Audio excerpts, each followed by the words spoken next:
Do you ever overcomplicate things in your life? Do you ever add way more steps or way more processes or way more cost depending on what it is in your life when you could do something really simple? Why do I bring this up?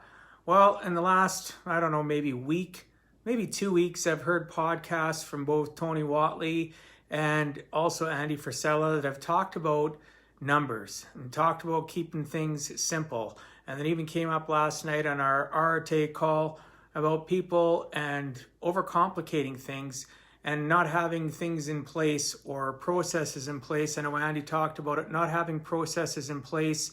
He mentioned that last week or 2 weeks ago call that, have your processes in place before things get too hectic.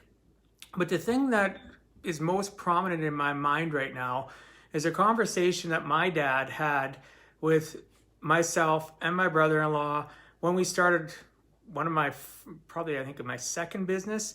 This was way back years ago, and we started up, or I started up originally, started up doing computer work on this side for a company I was working for. Soon after the fact, my brother-in-law came on board as my partner. We went out and bought some couple computer companies that were running under one roof, doing some consulting service, computer sales, and we wanted to have all the fancy technology. We wanted to have the fancy computer software to track and do finance and software. And I remember my dad sitting down with us, and I believe my brother-in-law was there, but I remember the conversation vividly, and it has stuck with me most of my life. But unfortunately, the conversation never really hit home to me more so than these last couple years of, thinking about what I wanted to do with my entrepreneurial lifestyle, where I wanted to pivot my business, what other businesses I wanted to get into, and thinking about all the different business analysis that people do and everything. And I remember my dad saying, you know what, sometimes your numbers are just your numbers, and you can use a big black felt marker and just a piece of paper and write everything down, and it is that simple. Does not have to be complicated. It does not have to be fancy. And you don't have to spend all that extra money to implement something when you really don't need it. And it really resonated with me in the last few days. As I mentioned, the last couple weeks, time bleeds into one another when you're pivoting and pushing the needle forward. But I do remember the conversation quite well, and him saying you could use a big black felt marker and do the numbers out on a piece of paper. You're just overcomplicating things, and it is that simple.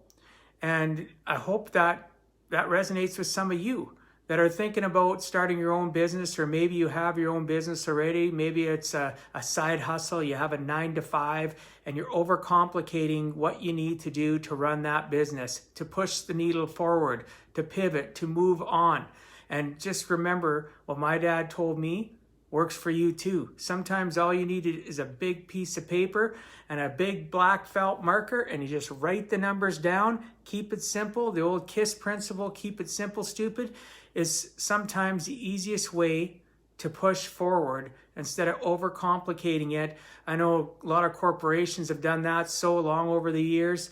They have their upper management, their middle management, their supervisors, and they got the peons, the workers up below. And when in reality, they just added so much more convoluted garbage to their business to slow down the process of their business pivoting and continuing to push the needle forward, when they could have done it with just one layer employee, right? So that's the same sort of idea. When you're doing your stuff, you don't need to hire anybody fancy to help you. Do it yourself initially until it comes to a point where your time's more valuable than you doing it yourself. But initially, most entrepreneurs, most small business owners, and most people in general running or trying to get a side hustle going can just use a big black felt marker, write the numbers down, keep it simple. Here's your ins, here's your outs. Oh my goodness, divide the two. This is what your percentage is of profits after your inflows of cash, your outflows to run the business. Are you breaking a profit? It is that simple. Use a calculator, use your cell phone. They all have calculators. But anyway, the reason I bring this up, and never ever forget, I give a heck. And I'm counting on each one of you to do whatever it takes to push your needle forward. And no, you can always DM me, you can drop me a comment. I will do whatever I can to help you out, because you know what? Sometimes in life, people that have made more mistakes and created more and had more life lessons can help you collapse time frames, and eventually you be able to do the same thing. It's called pay it forward. So I appreciate all of you that are on the video tonight. Allison, AJ, Brad, David, Olivia, great to see you all on. Crispin98, appreciate you watching. I hope you're all having a fantastic night. And just remember, sometimes in life, it doesn't matter what it is, even if it is in business, just follow the KISS principle and keep it simple, stupid. God bless you all. Peace out. Look forward to talking to you tomorrow.